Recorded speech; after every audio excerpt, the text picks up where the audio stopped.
Hey guys, what's up? It's Nicole. Welcome back to my channel. If you haven't already, take a second and subscribe. Give this video a thumbs up. Hit the notification bell so that way you can be made aware of when I upload videos. And share this video on your other social medias, Facebook, Twitter, Instagram, things like that, if you don't mind.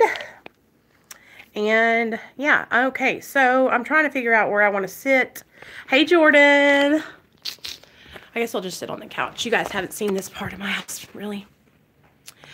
So, first of all, I want to talk to you guys about some stuff that I have, like, been seeing around the community and around the YouTube community. I've found a lot of new channels, you guys, of people that are going through Suboxone tapers or just need support in general. And so I will let you guys know those channels in the comment section of this video. After I upload it, I will list those channels or link those channels if I can. Because support is really, really important, you guys. Hey, Jamie. If you're struggling, if you're trying to taper off of your medication, if you are doing that, I suggest you taper with a doctor. I would never tell you guys to get on here and jump off medication without the supervision of a doctor. As someone who has a YouTube channel and a little bit of a platform, I feel like we have a responsibility to others to be straight up, transparent, real, honest, raw, and I'm never going to lead you guys astray or do something without without my doctor. So, with that being said, if you're going through a Suboxone taper, you're trying to taper, make sure that you are seeing your doctor, make sure that you are talking to a therapist, make sure that you are active in recovery, and you're not just trying to jump off Suboxone without any kind of safety net. And what I mean by safety net is, I mean recovery support. I mean therapy. I mean a program, AA, NA, CR, real refuge recovery, smart recovery. You need to have some kind of support system and some kind of plan in place for when you get off Suboxone to be prepared to want to get fucked up. Because when our body gets rid of those opioids and we are just little low us, naked, nothing inside our system, you're going to start having cravings. The cravings are going to come in like waves crashing against you. Okay? I know this because I've went through craving before without being on Suboxone. I went through drug cravings all my life before I got prescribed a medication that helps me with that. And the cravings will come to you when you are doing the best. The desire to use will come to you when you're on this like roll, or when something happens in your life. Maybe a loved one is in the hospital. Maybe someone had an accident. Maybe you and your boyfriend broke up. Maybe your job is not going the way you want it to go. That's when cravings or the desire to use will hit you the hardest. And the way that we have to combat those feelings is with positive affirmations, mindfulness, meditation, connecting with other alcoholics and addicts, sharing our experience openly, honestly, and transparently. When you're sharing your experience, you guys, you can't just share half the story. Okay? You got to share the whole truth and nothing but the truth, so help you God. Or else, you know what? You're not going to get any kind of benefit out of anything that you're trying to do. Girl, I work for Hallmark greeting cards. And my company knows I'm in recovery also. And I talked to my boss in depth about my channel and about you guys. And so, yeah, I'm very, very transparent in my life about my situation. And it's really helped me a lot, you guys. It's helped me to get to a point in my recovery where I'm not afraid to ask for help if I'm struggling. I don't have this like ego or pride that's telling me that I don't need help, because I know that I do need help. I know that I need all the help in the world. And if you're anything like me, you guys need help too. And that's what we come to these channels for. That's what we come here to the support group and this live stream for, is for organized help, okay? But if you're struggling and you don't have enough help, I want to encourage you guys to please, please, please encourage you to get into another form of a program, whether it be, like I said, AA or NA, some kind of 12-step fellowship, or the Celebrate Recoveries, or the Refuge Recoveries, or the Smart Recoveries, okay? It's really, really important for you to have sober support network all around you. Okay, all around you. All the people in your family, they're not going to know how to understand you. They're not going to know how to help you the best, okay? I'm not going to, I follow this guy here on YouTube, and he's a sweet, sweet guy, but he is struggling. He's trying to come off of Suboxone. He's trying to taper, okay? But the thing about it is, you guys, he's not tapering with a physician. He's trying to taper himself, and he's struggling. And then he doesn't have any support besides that, besides just himself and his YouTube channel. And that's the thing, like, as addicts and alcoholics, we have to be held accountable, you guys. Hey, Carissa, we have to have someone to call us on our bullshit. We have to have somebody go, you don't know what you're talking about. You're talking out the side of your neck. You need to reach out for help. Because our ego and our pride is what tells us, oh, well, I got this. I don't need help. I don't need support. That's the farthest thing from the truth. Okay? Moving to a new state will not keep you sober. Okay? Keeping your addiction a secret will not keep you sober, because then everybody around you isn't going to know that you're struggling.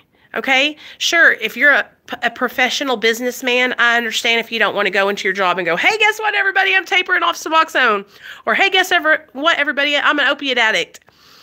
But you got to get honest with someone. And that's why it's important to get into a program and get yourself a sponsor or a mentor or a sober support buddy or a accountability partner. You guys, we cannot do this on our own. Left to our own devices, we got ourselves in this situation. As addicts, our best thinking got us where we're at today. So why would you think that alone you can handle your addiction? You got yourself into the situation you're in. Constantly hiding and keeping everything secretive and being ashamed. Your addiction wants you to be ashamed. Your addiction wants you to hide, and your addiction wants you to isolate. Okay? That's what the disease of addiction feeds off of. It feeds off of those parts where you are ashamed to tell anybody, or you keep the things a secret, or you don't think that you need the extra help. Every one of us, it doesn't matter how far down we have gone, need help.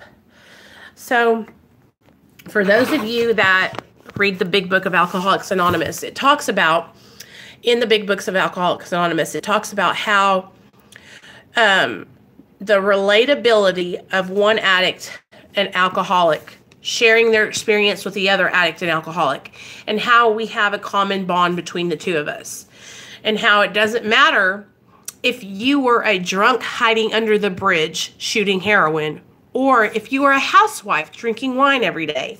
It doesn't matter how far down you've gone. We all need someone to talk to. We all need support. You cannot get sober alone. You cannot. You will not be able to do it.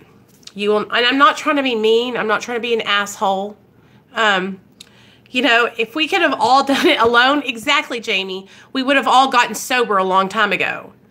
If we could have all, you know, stopped using, we would have just stopped using. There would be no reason. There would be no term addict, because we would all just said, oh, this is causing me pain and strife in my life. I'm going to quit now. Do you know what I mean? And that's the thing, like, we have to have support. We have to have someone to speak with and tell this person, this is what my mind's telling me. My mind's telling me to use. My mind's telling me I don't need the help. My mind's telling me to go out and pick up. That's what our minds, hey, Sherry, that's what our minds will tell us. And my mind still tells me that, okay? my mind still tells me, hey, you know what? It's a great idea. I'm a single mom and I've been watching you weeks now. Hey, girl. Welcome to the team, Carrie. We're glad to have you. Welcome.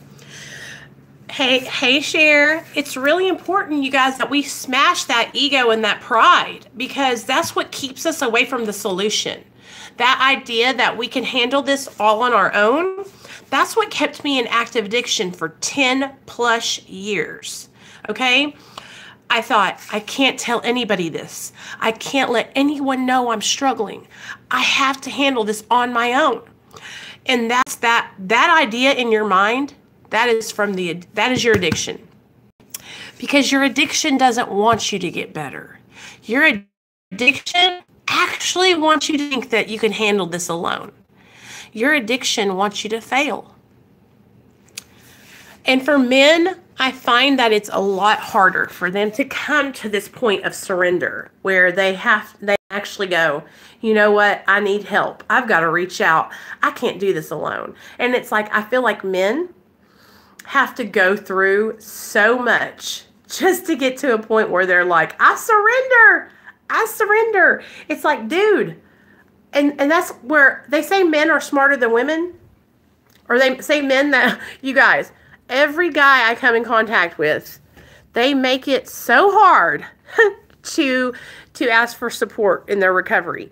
They will go to the end lengths with that pride and ego to try and stay away from getting help from someone else.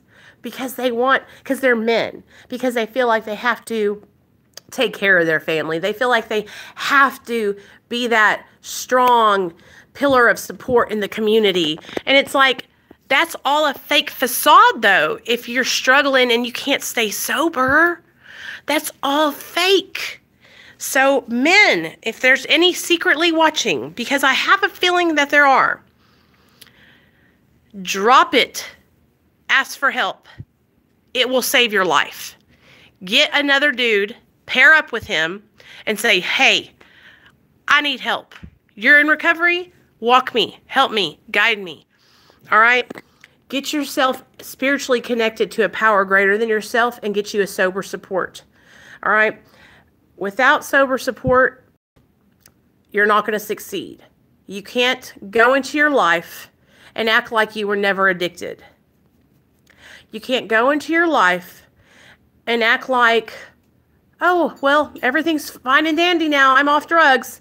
Because everybody in your life, if it's a secret, how are they going to know when you're slipping? Because you will slip. How are they going to know when you're struggling with staying sober? Because you will. If you are a true addict, then you will struggle throughout your life. We all do. Nothing to be ashamed of. It's just a disease of addiction. It's cunning, baffling, and powerful. And like I said, it comes and it sneaks its little sneaky self in right when things might be going good. Or it'll come when things are horrible and you need relief. Because our brains have been muscle memoried to reach for something to cope with our feelings. So when our muscle memory goes like this, it's a loop. Remember the loop, you guys? It goes trigger, thought, and there we have the thought. Oh, I should use today.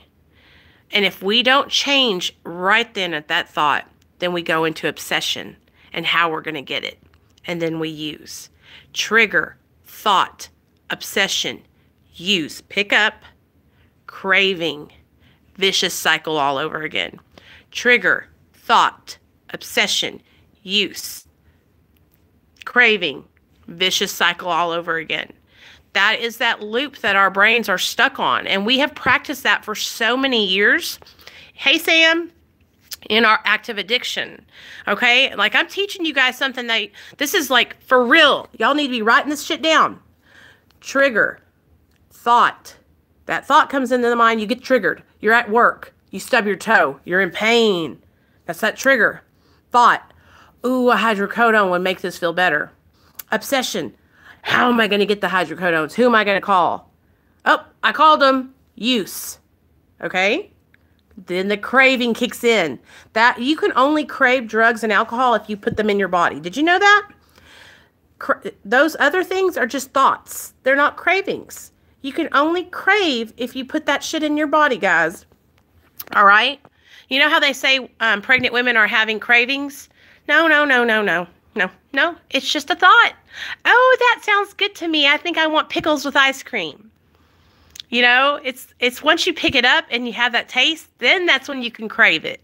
Then that's when your body goes, I want more of that. Okay? So, trigger, thought, obsession, use, craving. Vicious cycle over. Trigger, thought, obsession, use, craving. Vicious cycle over. When we are in recovery, we have to practice thought-stopping techniques, okay? That's how we stop ourselves from going out and getting into obsession mode and picking up drugs and alcohol.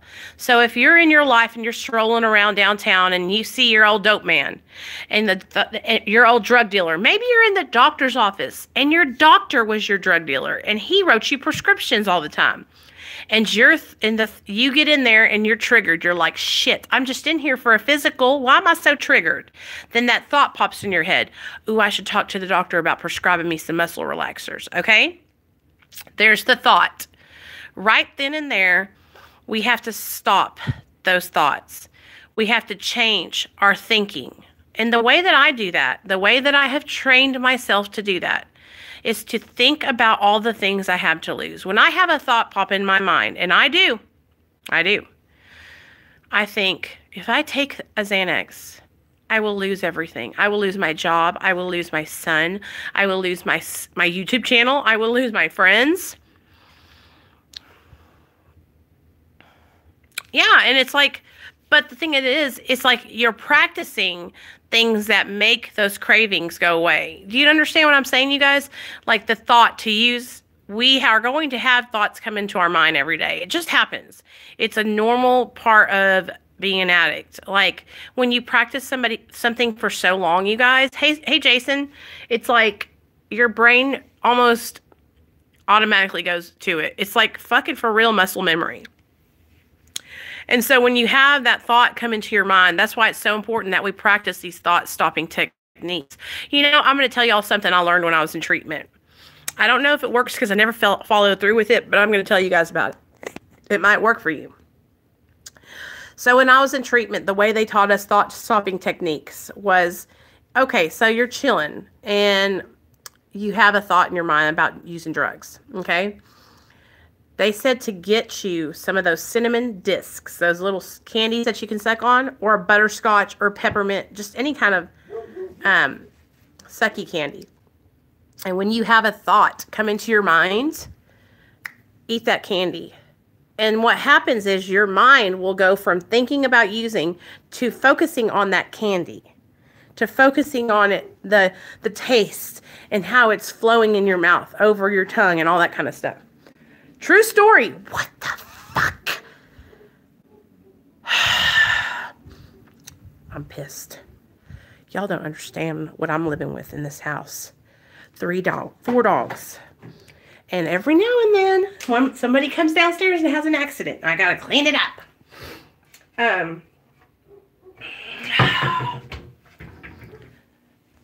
That's a thought-stopping technique, okay? Like, changing the way and that's a way to do it. It's like, for real, I think that sounds so crazy, you know? Because I was like, that doesn't work. But it does. Because what it does is it gets your brain focusing on something else in your mind. You know what I'm saying? Does that make sense? Does that make sense? And I know when you're going through cravings, you guys, when you're going through cravings, it's like, okay, Nicole, like I'm going to have time. Like I can just, you have to start, part of being in recovery, y'all, is being self-aware, okay? Is like, okay, so Jason, I mean, we're talking today and he was talking to me about how his mind will go forward into like manipulation mode. I used to do the same things. Like, do y'all know what I'm talking about? Like, okay, so when I used to meet with my drug dealer, if I didn't have any money, I would already be in manipulation mode. Like how I was going to hustle this guy into fronting me. You know, how I was going to hustle him into giving me free pills. Okay.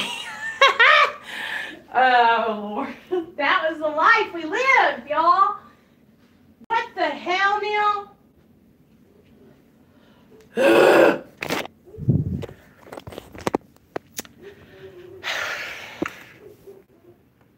This is dog shit.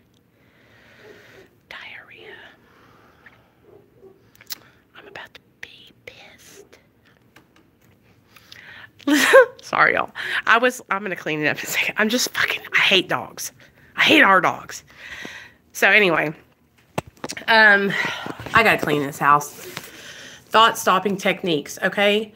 Like, it can be anything from, like, having the thought pinching yourself really hard, okay? Or calling somebody, picking up the phone. That's one of my biggest, like, coping skills is picking up the damn phone.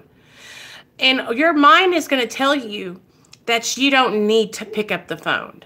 Your mind is going to tell you that you don't need to reach out, that you should be able to handle this on your own. Your mind is going to tell you that. But that's all a fucking lie, okay? Like,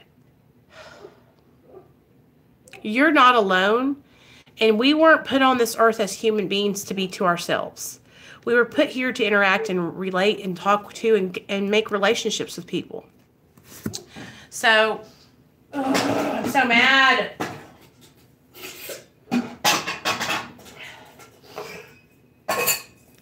Let me go clean up this mess and I'll be back. I love you guys. I'll call you back. I'll call you back in a second. I'm going to go and clean up this damn dog piss.